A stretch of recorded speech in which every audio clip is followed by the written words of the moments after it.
economics, but in thinking as well. And they would look at a black person, even though this black person had exceeded more than anything this white person could ever conceive of, they can actually look down and say one thing: at least I'm white.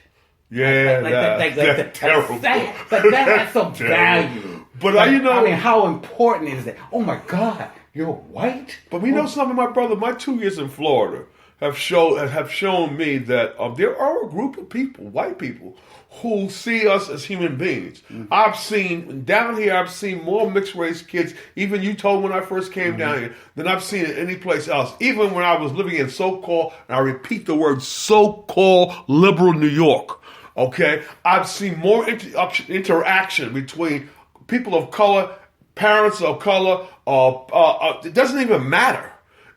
I've seen more love being shared down in Florida, okay, than I've seen it in New York. There are divisions, but poor is poor. Mm-hmm. Hungry is hungry. Okay, it doesn't matter what color you are. If you're hungry, you're hungry. Okay, and that's what we should be talking about. That's what we should be fighting against: hunger. No child should go to bed hungry. I don't care what color he is. Mm-hmm. I agree.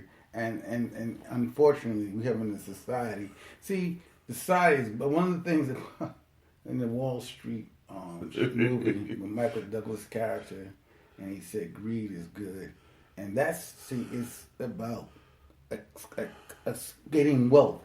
Not only getting wealth, but hoarding wealth. Yeah. Not sharing it.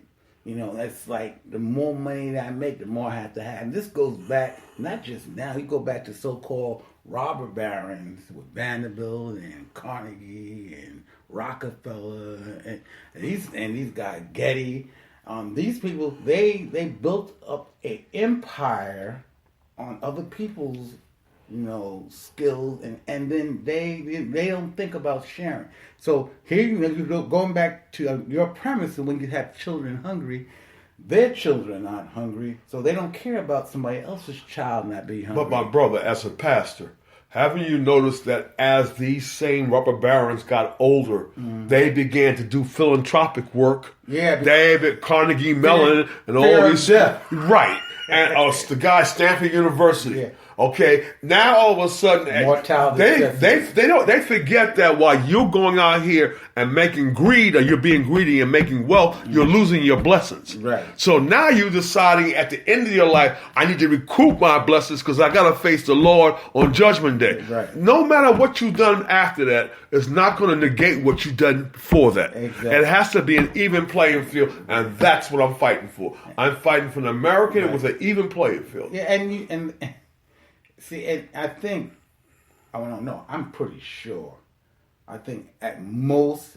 people of color in this country, all right, particularly I would say the African American, the Latinos, most of them, all right, and we're trying, all we want is a level playing field.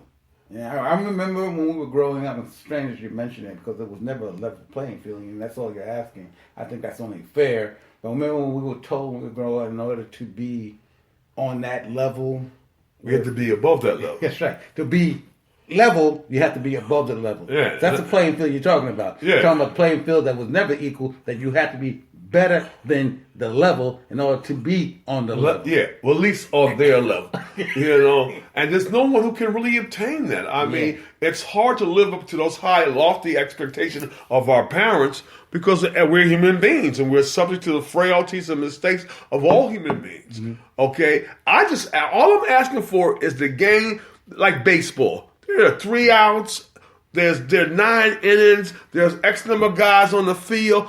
A level game, a fair one. Let me play to my abilities. If you allow me to play to my abilities, the good is going to rise up. There's always going to be failures in life. I mean, but the cream is going to rise up. Mm-hmm. But don't determine what's cream. Oh yeah, but that's what they do. They love it. Yeah, that's the game plan. That's why they call it cream, because it's white. They want that to rise. Remember coffee? You can make coffee. It's black at the bottom, but the cream on top is white. And that's that thing. Very good analogy, but that's their thinking that allows them to have this Arrogance. Yeah, Arrogance. that's a good word, but I wouldn't even call it arrogant. But blind arrogance. Cool. Right? Yeah, I accept that. Blind arrogance. Because if you ask them, how did this manifest in their thinking? Because it goes back a while. They won't even begin to have the ability to articulate it to you. Nah, they'll tell you it just is. Nothing just is. You know, they're still fighting the argument of white privilege as if it doesn't exist. Yeah. You know, I mean, there's an expectation from white males and females that in society they're going to get a certain play in the game. Right. Okay, there is no expectation from black youth or Hispanic youth or any minority youth because they know the field is hard. Rocks in the way. I agree with that to an extent. I don't think white females, you can think about that, you know. See, to me, it's not even women. It's the white male. The white male is one of the most interesting or non-interesting individuals because he didn't want to give women the right to vote.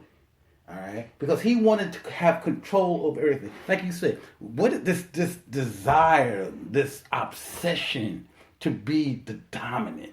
Yeah. See, that's what most that small penis envy. Yeah, I don't know. Free white and 21. What's that mean? I mean, these are things that I've never understood, but I do understand white privilege. And the funny thing is that the people who have it don't even know it exists, or they claim they don't know it exists. Oh, I believe that they do. I think that they do because I use that same example. But use the expectations they have when the police come to their house. Yeah, exactly. They expect for somebody to protect them, right, quote unquote. Right. When they come into our neighborhood, we're looking at an occupying army and we're not sure what they're coming here to do. And remember, we had that discussion earlier about that, whereas that when it comes to that level of thinking, there's totally two different thinking. I've been on Facebook and argued with some of my white counterparts about my experience with the police.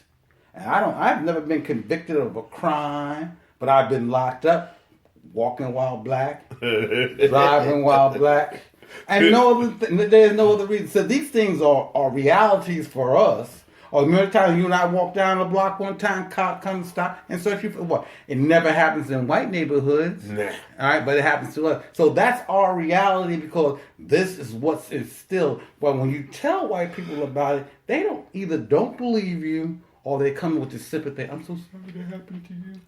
I'm so sorry. It goes back to that control mechanism. Yeah. That he who controls the police department controls the society, and that their whole job is not to bring justice. It's just us. Right. Exactly. Richard Pryor said it best. It's just us. But now, and you know, going back to your point when you're talking about the North, because we grew up in New York. Remember, we used to go into the courts. You would see just us. Yeah. You know, brothers and Latino brothers and sisters. But down here, if you walk in the courtroom, we in Florida, man. Because then you'll see as many white, people who are incarcerated and who are in the courtroom as you see black and Latino. Yeah, Florida's an equal opportunity incarcerator. Yeah, our friend Darryl says that, and it's true. And you would think, I came down here with a different mindset, and my thinking has been reshaped by my experience here versus the ones in New York. I mean, remember at some parts, some people used to call New York up south. Yeah. With that same thinking. When we were living on Long Island, that was the same problem. Okay, that was more up south than any place else. Mm-hmm. Long Island, and they swear that this is New York State and we're fair. I have never had a fair moment in Long Island. And for that, folks, this is our first show. Two brothers just talking. Glenn and Gary Ford. Will be a lot more. This is our test show, and we just want to get a feel of it. It's going to be posted on Facebook, Twitter, and in YouTube. So we'd like to get the feedback. Again, give us a break. It is our first show. We're just feeling each other's out. But thank you for having opportunity for us to do this show, and you'll hear more from us. Yeah, be blessed.